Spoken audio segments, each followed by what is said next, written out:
வணக்கம். தமிழகமின் பிரதான செய்தி அறிக்கையோடு இணைந்து கொண்டிருந்தான் மகளினி கமலநாதன். முதலில் தலைப்புச் செய்திகள். அரிசி பற்றாக்குறை நடுத்தர அரசியலை உரிமையாளர்கள் சங்கம் பொது தேர்தல் செலவுகள் தொடர்பில் தீர்மானம். இந்திய வெளிவார அமைச்சர் எஸ் ஜெய்சங்கர் இலங்கைக்கு விஜயம் மேற்கொள்ள உள்ளார். மசகு இயற்கை எரிவாயு விலையின் நிலவரம். அரசு வாகனங்கள் தொடர்பாக முன்னெடுக்கப்பட உள்ள திட்டம். தமிழக மீனவர்கள் கைது. ரைஸ் மற்றும் கொத்தரோட்டியின் விலை குறைப்பு. காட்டு யானை தாக்கி பெண் பலி.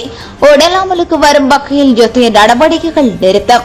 பரட்சி மீளாவி விண்ணப்பம் கோரல். இனி வருவன விரிவான செய்திகள். யாழ்ப்பாணத்தில் மாணவர் ஒருவரை கடுமையாக தாக்கிய ஆசிரியர் கைது செய்யப்பட்டுள்ளார். யாழ் கோப்பாய் போலீசார் நேற்றைய தினம் குறித்த ஆசிரியரை கைது செய்துள்ளனர். யாழ் நிர்வாணி பகுதியில் அமைந்துள்ள தனியார் கல்வி நிறுவனத்தில் கல்வி கற்கும் மாணவர் ஒருவர் மீது அங்கு கற்பிக்கும் ஆசிரியர் ஒருவர் கடுமையாக தாக்குதல் நடத்தியுள்ளார். சம்பவம் தொடர்பில் மேலும் தெரிய வருகையில் இரு மாணவர்களிடையில் புத்தகப்பை தொடர்பில் இழுபறி ஏற்பட்டதாகவும் ஒரு மாணவனை அழைத்த குறித்த ஆசிரியர் தடியாலும் கைகளாலும் தாக்கியுள்ளதாகவும் தெரிவிக்கப்படுகிறது. குறைத்த ஆசிரியர் புத்தூர் ஜோமஸ்கந்த பாடசாலையின் விஞ்ஞான பாடம் கற்பிப்பவர் என்று ஆரம்பகட்ட விசாரணைகளில் தெரிய வந்துள்ளது. சம்பவம் தொடர்பில் கோப்பாய் போலீசார் குறித்த ஆசிரியை கைது செய்து நீதிமன்றத்தில் முன்னிலைப்படுத்துவதற்காக நடவடிக்கை மேற்கொண்டுள்ளனர். மேலும் ஆசிரியரை நீதிமன்றத்துக்கு அழைத்து செல்ல விடாமல் தடுப்பதற்காக ஒரு தரப்பினர் பெற்றோருக்கு கடுமையான அழுத்தங்களை பிரயோகித்து வருவதாக தெரிவிக்கப்படுகிறது. எனினும் குறித்த ஆசிரியர் இன்றைய தினம் மல்லாக நீதிமன்றத்தில் முன்படுத்துவதற்கான நடவடிக்கைகளை போலீசார் மேற்கொண்டிருந்தமை குறிப்பிடத்தக்கது. கிளிநொச்சி பூநகரி பிரதேச செயலகத்துக்கு உட்பட்ட சோலை பல்வராயங்கட்டு கிராமத்தில் 12 ஆண்டுகள் உயிரிழந்துள்ளன. இந்த சம்பவம் நேற்று மாலை இடம்பெற்றுள்ளது. இதன்போது மகேஸ்வரன் ஜாத்தியா என்பவரின் வாழ்வாதாரமாக வழங்கப்பட்டு வந்த 12 ஆடுகளை உயிரிழந்துள்ளன. குறித்த ஆடுகள் நேற்றைய தினம் மேய்ச்சலுக்கு சென்ற இடத்தில் ஜாத்தியராஜ் என்பவரின் காணிக்குள் சென்றுள்ளது. இந்த நிலையில் விவசாயத்துக்கு பயன்படுத்தப்படும் இரசாயன உரம் கலந்த நேர ஆடுகளுக்கு பறக்க வைக்கப்பட்டிருந்தமையினால் 12 ஆடுகளும் அந்த நீரை பறிக்கிய நிலையில் உயிரிழந்துள்ளன.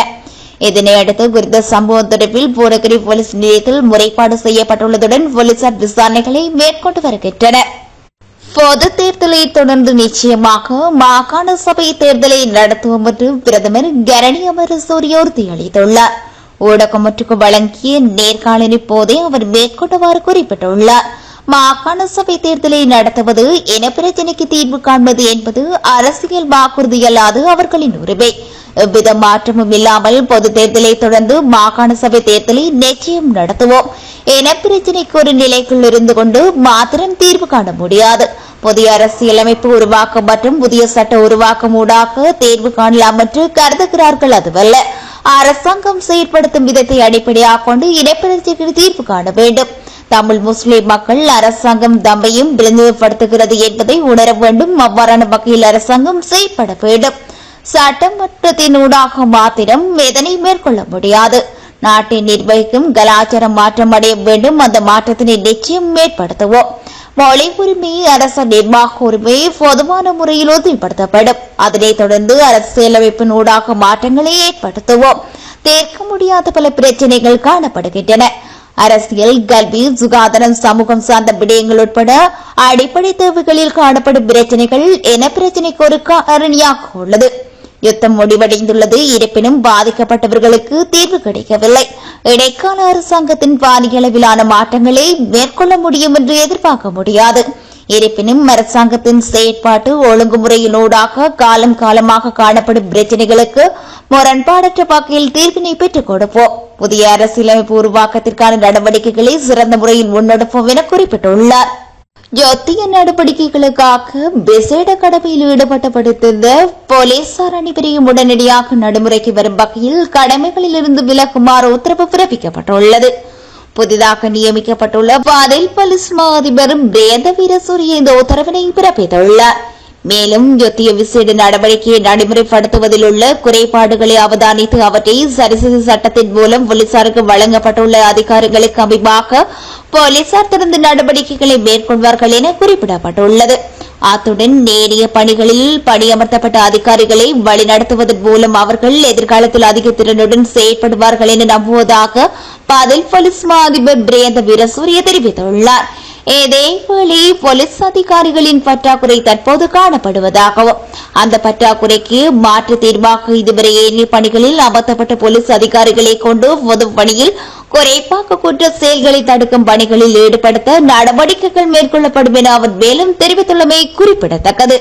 தற்போது உயரடுக்கு பாதுகாப்பு பிரிவில் பணியாற்றும் 2000 அதிகாரிகளை சாதாரண போலீஸ் சேவையில் இணைக்க ஜனாதிபதி அனுரகுமார திசாநாயக்க அரசாங்கம் தீர்மானம் எடுத்துள்ளது. முன்னாள் அமைச்சர்கள் சிலருக்கு வழங்கப்பட்ட பாதுகாப்பும் பல வருடங்களுக்கு முன்னர் நாடாளுமன்றத்தில் இருந்த பின்னர் நாடாளுமன்றத்தை பிரதிநிதிப்படுத்தும் அமைச்சர்கள் உறுப்பினர்களின் பாதுகாப்பிற்காக வழங்கப்பட்ட போலீஸ் அதிகாரிகளை நீக்குவதற்கு யோசனை முன்வைக்கப்பட்டுள்ளது. மேலும் எதிர்காலத்தில் அமைச்சர்களுக்கான உயரடுக்கு பாதுகாப்பை வரம்பற்ற முறையில் பயன்படுத்துவதை நிறுத்த புதிய அரசாங்கம் தீர்மானித்துள்ளது. உயரடுக்கு பாதுகாப்பு அளிக்கும் மத தலைவர்கள், பிரதம் நீதியரசர் தலைமையிலான மற்ற நீதிபதிகள் மற்றும் சட்டத்துறை தலைவர்கள், தூதுவர்கள், வெளிநாட்டு பிரதிநிதிகள் ஆகியோரும் பாதுகாப்பை பழைய முறையிலே முன்னெடுக்க தீர்மானிக்கப்பட்டுள்ளது.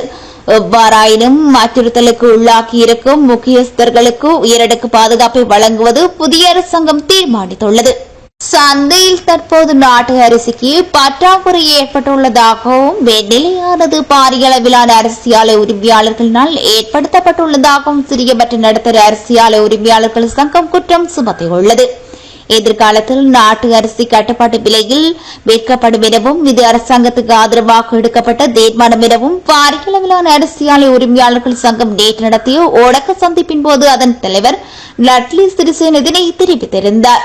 இந்நிலையில் இதுவரை காலமும் கட்டுப்பாட்டு விலையில் அரிசி விற்கவில்லை எனவும் எது விவசாயிகளுக்கும் நுகர்வோருக்கும் மேற்கொள்ளப்படும் பாரிய மோசடி எனவும் அவர் குறிப்பிட்டிருந்தார்.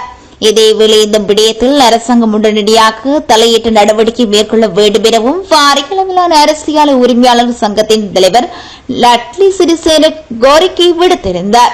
இந்நிலையிலே ஊடகங்களுக்கு கருத்துரைத்த சிறிய மற்றும் நடுத்தர நெல் ஆலை உரிமையாளர்கள் சங்கத்தின் தலைவர் சேமசிங் இவ்வாறு குற்றம் சாட்டியுள்ளார். அத்துடன் தற்போதைய ஜனாதிபதியின் வேலை திட்டத்தை ஆதரிப்பதாக லட்லி சிறிசேன கோருகின்றார். அதன் அரசாங்கங்களுடன் இணைந்து செயற்பட்ட வகையில் தற்போதைய ஜனாதிபதியுடன் இணைந்து செயற்பட முடியாது என்பதை அவர் புரிந்து கொள்ளது. இது காட்டுவதாகவும் சிறிய மற்றும் நடுத்தர நெல் ஆலை உரிமையாளர் சங்கத்தின் தலைவர் சேமசிங் தெரிவித்துள்ளமை குறிப்பிடத்தக்கது. எதிர்வரும் நவம்பர் மாதம் நடைபெறவுள்ள பாராளுமன்ற தேர்தலுக்காக செலவிடப்படும் என எதிர்பார்க்கப்படும் 11 பில்லியன் ரூபாய் விடுவிக்கும் உரிமத்தில் ஜனாதிபதி கையொப்பமிட்டுள்ளதாக தேர்தல் ஆணையாளர் நாயகம் சமன் ஸ்ரீ ரத்நாயக்க தெரிவித்துள்ளார். நடைபெறவுள்ள பொது தேர்தலுக்கான ஆரம்பகட்ட பணிகள் தொடர்பிலான கலந்துரையாடலின் பின்னர் ஊடகங்களுக்கு கருத்து தெரிவிக்கும் போதே அவர் இவ்வாறு தெரிவித்துள்ளார். ராஜகிரியவில் உள்ள தேர்தல் செயலகத்தில் நேற்று பாராளுமன்ற தேர்தல் தொடர்பான ஆரம்பகட்ட செயற்பாடுகள் தொடர்பிலான 2 கலந்துரையாடல்கள் இடம்பெற்றிருந்தன. இதன்போது மாவட்ட செயலாளர்கள் மற்றும் பிரதி மாவட்ட செயலாளர்களின் பங்கு பெற்றுள்ளதுடன் முதலாவது கலந்துரையாடல் இடம்பெற்றுள்ளதுடன் இதில் தேர்தல் ஆணைக்குழுவின் தவிசாளர் RML ரத்நாயக்க கலந்து கொண்டுள்ளார். இதேவேளை மாவட்ட தேர்தல் அதிகாரிகள், உதவி ஆணையகம், பிரதி தேர்தல் ஆணையாளர்களுடன் தேர்தல் ஆணைக்குழு கலந்துரையாடல் ஒன்றையும் முன்னெடுத்திருந்தது.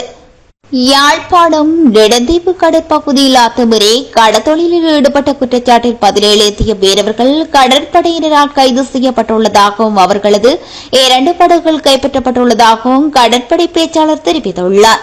கைது செய்யப்பட்டவர்களை காங்கேசந்துறை கடற்படை முகாமில் தடுத்து வைத்துள்ள கடற்படையினர் அவர்களை கடத்தொழிலில் நீரியல் வள திணைக்கள ஊடாக ஓர்காவத்துறை நீதிவான் நீதிமன்றத்தில் முற்படுத்த நடவடிக்கை எடுத்துள்ளனர். நாடளாவிய ரீதியில் ரைஸ் மற்றும் கொத்தரொட்டியின் விலையேற்ற நள்ளிரவு முதல் 40 ரூபாவில் குறைக்கப்பட்டுள்ளதாக செட்டொண்டு சாலை மற்றும் உணவக உரிமையாளர்கள் சங்கம் தெரிவித்துள்ளது. மக்கியங்கடை பகுதியில் காட்டு யானை தாக்கி பெண்ணொருவர் உயிரிழந்துள்ளதாக மக்கியங்கடை போலீசார் தெரிவித்துள்ளனர். குறித்த சம்பவத்தில் தேக்கோடு ஜேரனாகம பகுதியைச் சேர்ந்த 80 வயதுடையவரை எவ்வாறு உயிரிழந்துள்ளார். இன்று காலை குறித்த சம்பவம் இடம்பெற்றுள்ளதுடன் காட்டு யானை தாக்கிய பெண் மக்கியங்கடை வைத்தியசாலையில் அனுமதித்த பின்னர் சிகிச்சை பலனின்றி உயிரிழந்துள்ளதாக மக்கியங்கடை போலீசார் தெரிவித்துள்ளனர். இது தொடர்பாக மேலதிக விசாரணைகளை மக்கியங்கடை போலீசார் மேற்கொண்டு வருகின்றனர். அரச நிறுவனங்களுக்கு சொந்தமான வாகனங்களில் அரசு இலட்சணை மற்றும் திணைக்களம் அல்லது நிறுவனங்களின் பெயரை பயன்படுத்துவது தொடர்பான சுற்றறிக்கையை மீண்டும் அமல்படுத்துவது தொடர்பில் அரசாங்கம் கவனம் செலுத்தியுள்ளதாக தெரிவிக்கப்பட்டுள்ளது. இந்நிலையில் அரசு வாகனங்களை துஷ்பிரயோகம் செய்வதை தடுக்கும் வகையில் இவ்வாறு கவனம் செலுத்தப்பட்டுள்ளது. இனி வருவது இந்திய செய்திகள். பிரதமர் மோடியை அதிகாரத்திலிருந்து நீக்கும் வரை உயிருடன் தான் இருப்பேன் என்று காங்கிரஸ் கட்சியின் தேசிய தலைவர் மல்லிகார்ஜுன் கார்கே ஆவேசமாக பேசியுள்ளார். ஜம்மு காஷ்மீர் யூனியன் பிரதேசத்தில் மொத்தமுள்ள 90 பேரவை தொகுதிகளுக்கு 3 கட்டங்களாக தேர்தல் நடைபெற்று வருகின்றது. முதல் கட்டமாக 24 தொகுதிகளுக்கு கடந்த செப்டம்பர் 18ஆம் தேதி நடந்த தேர்தலில் 61.38% வாக்குகள் பதிவாகின. இரண்டாம் கட்டமாக 26 பேரவை தொகுதிக்கு செப்டம்பர் 25ஆம் தேதி வாக்குப்பதிவு நடைபெற்றது. இதில் சுமார் 56% வாக்குகள் பதிவாகின. மூன்றாவது மற்றும் இறுதி கட்டமாக 40 தொகுதிகளுக்கு அக்டோபர் 1ஆம் தேதி தேர்தல் நடைபெறவுள்ளது. அக்டோபர் 8ஆம் தேதி வாக்குகள் எண்ணப்பட்டு முடிவுகள் அறிவிக்கப்பட உள்ளன. இங்கு கட்சியை பிடிக்கும் முனைப்பில் காங்கிரஸ் தேசிய மாநாட்டு கட்சி கூட்டணியாகவும் பாஜக மக்கள் ஜனநாயக கட்சி ஆகியவை தனித்தும் களமிறங்கியுள்ளன. இந்நிலையில் ஜம்மு காஷ்மீரின் ஐஸ்பரோட்டாவில் நேற்று நடைபெற்ற தேர்தல் பிரச்சார பொதுக்கூட்டத்தில் காங்கிரஸ் கூட்டணி சார்பில் போட்டியிடும் வேட்பாளர் தாக்கூர் பல்பீர் சிங்குக்கு ஆதரவாக வாக்கு சேகரித்தார். பொதுக்கூட்ட மேடையில் பேசிக் கொண்டிருந்த கார்கே திடீரென அசௌகரியமாக உணர்ந்தார். மேடையில் பேசிக் கொண்டிருந்த போது அவருக்கு உடல்நலக்குறைவு ஏற்பட்டது. இதனையடுத்து அவர் பாதுகாவலர்கள் அவரை இருக்கைக்கு அழைத்து சென்று அமர வைத்தனர். அதனைத் தொடர்ந்து சிறிது நேரம் ஓய்வெடுத்த பின் மீண்டும் பொதுக்கூட்டத்தில் மல்லிகார்ஜுன் கார்கே பேசியதாவது: ஜம்மு காஷ்மீருக்கு மாநில அந்தஸ்து திரும்ப பெற்றுத்தர போராடுவோம்.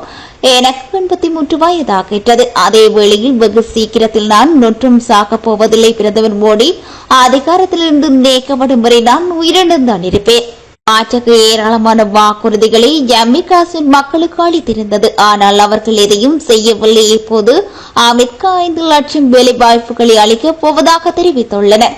கடந்த 10 ஆண்டுகளாக என்ன செய்து கொண்டிருக்கின்றார்கள்? வேலைவாய்ப்புகளை ஏன் வழங்கவில்லை? ஜம்மு காஷ்மீரில் 65% அரசு பணியிடங்களை காலியாக உள்ளன. எத்தனை ஆண்டுகளாக பணியிடங்களை நிரப்பாமல் இருந்தது ஏன்? உண்மை என்னவென்றால் மக்களை தவறாக வழிநடத்த வேண்டும். இவ்வாறு மேலும் தெரிவித்துள்ளார். நீரை சேமித்து வைப்பது எத்தனை அவசியமானது என்பதை இந்த மழைக்காலம் நமக்கு அறிவுறுத்துகிறது என்று பிரதமர் மோடி தெரிவித்துள்ளார். மனதின் குரல் நிகழ்ச்சியில் 114வது அத்தியாயத்தில் பிரதமர் மோடி ஆற்றிய உரையின் மனதின் குரலில் மீண்டும் உங்களோடு இணையும் மீண்டும் ஒரு சந்தர்ப்பம். நம்முடைய மனதின் குரலுக்கு 10 வயதாகிவிட்டது. 10 ஆண்டுகள் முன்பாக மனதின் குரல் அக்டோபர் 3ஆம் தேதியன்று விஜயதசமி நாளன்று தொடங்கப்பட்டது. எந்த நாள் எத்தனை புனிதமான நாள்! இது இயல்பாக அமைந்த தொற்று. இதோடு கூடவே இந்த ஆண்டு அக்டோபர் மாதம் 3ஆம் தேதியன்று நாம் மனதின் குரலில் 10 ஆண்டுகளை நிறைவு செய்யும் அதே வேளையில் நவராத்திரி புண்ணிய காலத்தில் முதல் நாளாகவும் இருக்கும் மனதின் குரல் இந்த நீண்ட நொடி பயணத்திலே பல கட்டங்களை என்னால் மறக்க இயலாது. எனது அமெரிக்கா பயணத்தின் போது அமெரிக்க அரசு இந்தியாவிடம் கிட்டத்தட்ட 300 தொன்மையான கலைப்படைப்புகளையும் திருப்பிக் கொடுத்தது. அமெரிக்க குடியரசுத் தலைவர் பைடன் டெலாவேரில் உள்ள தன்னுடைய தனிப்பட்ட இல்லத்தில் இவற்றின் சில கலைப்படைப்புகளை என்னிடத்தில் காட்டியிருந்தார் என மேலும் தெரிவித்துள்ளார். தமிழ்நாட்டில் 13 மாவட்டங்களில் இன்று கனமழைக்கு வாய்ப்பு உள்ளது என சென்னை வானிலை மையம் தகவல் தெரிவித்துள்ளது. இந்நிலையில் ஈரோடு, நீலகிரி, கோவை, திருப்பூர், திண்டுக்கல், தேனி, மதுரை, விருதுநகர், தென்காசி, நெல்லை, கன்னியாகுமரி, தூத்துக்குடி, ராமநாதபுரம் ஆகிய மாவட்டங்களில் கனமழை பெய்யக்கூடும் என தெரிவிக்கப்பட்டுள்ளது. இதேவேளை தமிழ்நாட்டில் நாளை 9 மாவட்டங்களில் ஓரிரு இடங்களில் கனமழைக்கு வாய்ப்பு உள்ளதாகவும் சென்னை வானிலை மையம் தெரிவித்துள்ளது. இனி வருவது உலகச் செய்திகள். லெபனானில் இஸ்ரேல் நடத்திய தாக்குதலில் ஈரான் ஆதரவு ஹிஸ்புல்லா தலைவர் கசன் நஸ்ரல்லா கொல்லப்பட்டார். இந்த சம்பவத்தை தொடர்ந்து மேற்கு ஆசியாவில் பதற்றம் அதிகரித்துள்ளது. அப்பாவி மக்கள் பலர் கொல்லப்படுவதால் போரை நிறுத்த வேண்டும் என தொடர்ந்து அழுத்தம் கொடுக்கப்படுகின்றது. அவ்வகையில் மேற்கு ஆசியாவில் அதிகரித்துள்ள பதற்றத்தை தணிக்க வேண்டும் என சம்பந்தப்பட்ட நாடுகளுக்கு சீனா இன்று அழைப்பு விடுத்துள்ளது. குறிப்பாக இஸ்ரேலுக்கு அழைப்பு விடுத்துள்ளது. இது தொடர்பாக சீன வெளியுறவு அமைச்சகம் வெளியிட்டுள்ள அறிக்கையில் பதற்றத்தை தணிக்கவும், மோதல் தீவிரமடைவதை தடுக்கவும் அல்லது கட்டுப்பாட்டை மீறி செல்வதை தடுக்கவும் உடனடியாக நடவடிக்கை எடுக்க வேண்டும் என வலியுறுத்தப்பட்டுள்ளது. லெபனானின் இறையாண்மை மற்றும் பாதுகாப்பின் மீதான தாக்குதலை எதிர்ப்பதாகவும் அப்பாவி பொதுமக்களுக்கு எதிரான எந்தவொரு நடவடிக்கையும் கண்டிக்கத்தக்கது என்றும் சீன வெளியுறவு அமைச்சகம் கூறியுள்ளது. மேலும் விரோதத்தை தூண்டும் மற்றும் பிராந்திய பதட்டத்தை அதிகரிக்கும் எந்தவொரு நடவடிக்கையாக இருந்தாலும் அதனை தீர்க்க சீனா கூறியிருக்கின்றது. மேதல் தீவிரம் அடைந்திருப்பதால் சீன மக்கள் லெபனானுக்கு செல்ல வேண்டாம் என சீன அரசு தனியாக ஒரு சுற்றறிக்கையை வெளியிட்டிருக்கின்றது. எத்துடன் இனிதே தமிழ் எஃப்எம்மின் பிரதான செய்தி அறிக்கை நிறைவு பெறுகின்றது.